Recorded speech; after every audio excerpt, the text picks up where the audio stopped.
दैनिक जागरण का संपादकीय डिक्टेशन। गति 100 शब्द प्रति मिनट। स्टार्ट होगा 5 सेकेंड बाद।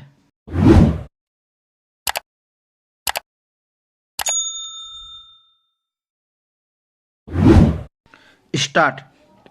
5 राज्यों के विधानसभा चुनावों के नतीजों के बाद विपक्षी गठबंधन INDIA की बैठक पर इसलिए सभी की निगाहें होगी क्योंकि पिछले कुछ समय से इस गठजोड़ के घटक दलों के बीच सहयोग समन्वय के स्थान पर तनातनी ही अधिक देखने को मिल रही थी।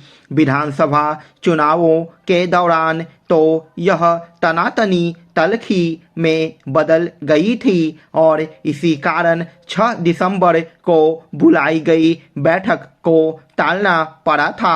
कहना कठिन है कि INDIA की प्रस्तावित बैठक में किन विषयों पर सहमति बनेगी, लेकिन इस गठबंधन के नेताओं को यह आभास होना चाहिए कि उनके पास समय कम है। अगले आम चुनाव की घोषणा होने में 3 माह से भी कम का समय रह गया है। यदि INDIA के घटक दल सीटों के बंटवारे को लेकर किसी सर्वमान्य फार्मूले पर सहमत नहीं हो पाते तो उनके लिए अपनी एकजुटता बनाए रहना कठिन हो सकता है। चूंकि हाल में हिंदी पट्टी के 3 राज्यों मध्य प्रदेश, राजस्थान और छत्तीसगढ़ में कांग्रेस को पराजय का सामना करना पड़ा, इसलिए उसे अपने सहयोगी दलों के दबाव का सामना करना होगा। इन तीनों राज्यों के नतीजों ने कांग्रेस की सौदाबाजी की सामर्थ्य को कुंद करने का काम किया है। इसके बाद भी उनके लिए ऐसे किसी फार्मूले को स्वीकार करना शायद ही संभव हो कि वह केवल उन्हीं सीटों पर लोकसभा चुनाव लड़े जहां उसका भाजपा से सीधा मुकाबला है। यदि कांग्रेस INDIA की एकजुटता बनाए रखने के लिए करीब 200 सीटों पर ही चुनाव लड़ने पर सहमत हो जाती है तो यह उसके लिए आत्मघाती सिद्ध हो सकता है, क्योंकि वह उन राज्यों में अपने बचे खुचे जनाधार को भी गंवा सकती है जहां गठबंधन के घटक दलों का दबदबा है। एक समस्या यह भी है कि कुछ घटक दल अपने प्रभाव वाले राज्यों में कांग्रेस को कोई भाव नहीं दे रहे हैं। दिल्ली और पंजाब में सत्तारूढ़ आम आदमी पार्टी इन दोनों राज्यों में कांग्रेस को कोई रियायत देने को तैयार नहीं दिख रही। बीते दिनों ही आम आदमी पार्टी के प्रमुख अरविंद केजरीवाल ने यह कहा कि उन्हें पंजाब की सभी 13 सीटें चाहिए। वह दिल्ली की सभी 7 सीटों पर अपना दावा ठोक दे तो हैरानी नहीं। बंगाल की मुख्यमंत्री ममता बनर्जी भी यह कह चुकी है कि उनके राज्य में कांग्रेस के लिए बस 2 ही सीटें हैं। जहां ममता बनर्जी को बंगाल में कांग्रेस और वाम दलों का गठजोड़ स्वीकार नहीं, वहीं केरल में वाम मोर्चा की सरकार का नेतृत्व कर रहे मुख्यमंत्री पिनराई विजयन ने राहुल गांधी को वायनाड से चुनाव न लड़ने की सलाह देने के साथ ही यह भी कह दिया कि वह वहां अपना प्रत्याशी खड़ा करेंगे। उत्तर प्रदेश, बिहार और झारखंड के साथ साथ तमिलनाडु एवं महाराष्ट्र में भी कांग्रेस के सहयोगी दल उस पर कम से कम सीटों पर चुनाव लड़ने का दबाव बनाए तो आश्चर्य नहीं। राज्य में कई योजनाएं अधिकारियों की उदासीनता की वजह से लाभप्रद साबित नहीं हो रही। शासन की नीयत सकारात्मक रहते हुए भी कल्याणकारी योजनाओं का लाभ लोगों को न मिल पाने की मुख्य वजह यही है।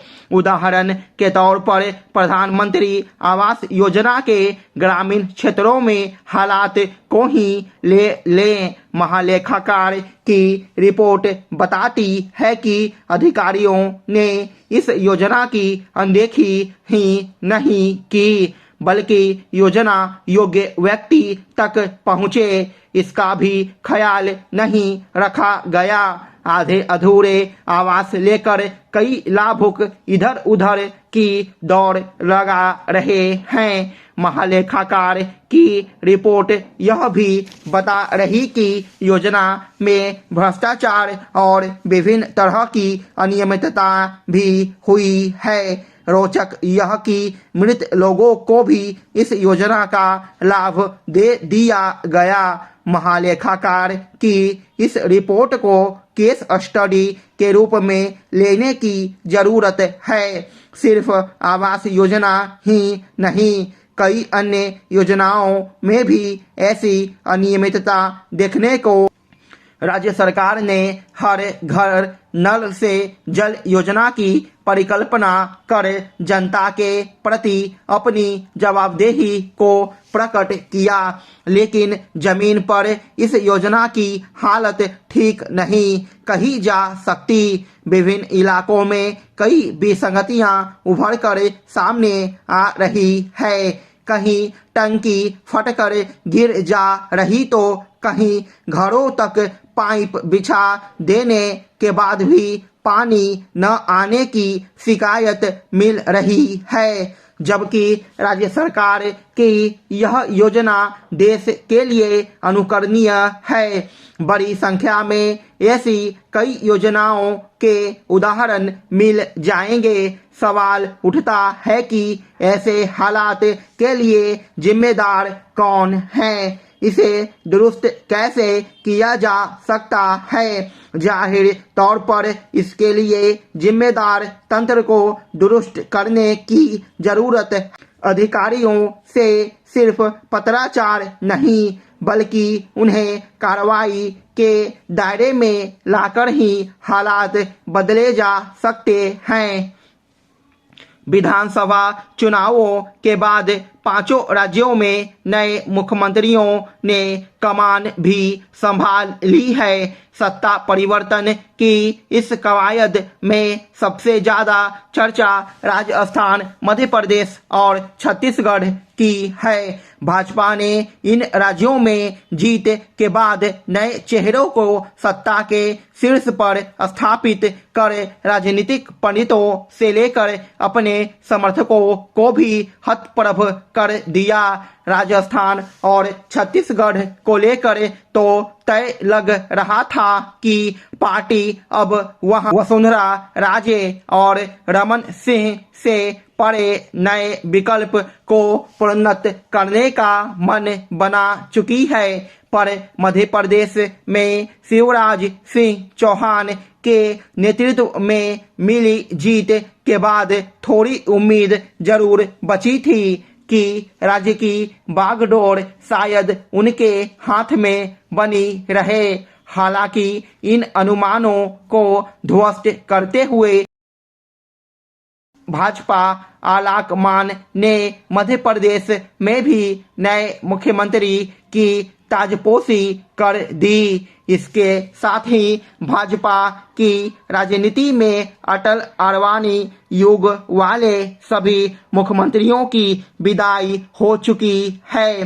भाजपा की राजनीतिक सफलता में उसकी सोशल इंजीनियरिंग की प्रभावी भूमिका रही है। झारखंड में गैर आदिवासी मुख्यमंत्री बनाने से कोई खास फायदा नहीं हुआ तो उससे सीख लेते हुए भाजपा ने छत्तीसगढ़ में जोखिम लेना उचित नहीं समझा। पार्टी ने आदिवासी समुदाय से आने वाले विष्णुदेव साय को मुख्यमंत्री बनाया। ओबीसी वर्ग के अरुण साव और अगले जातियों से विजय शर्मा को उप मुख्यमंत्री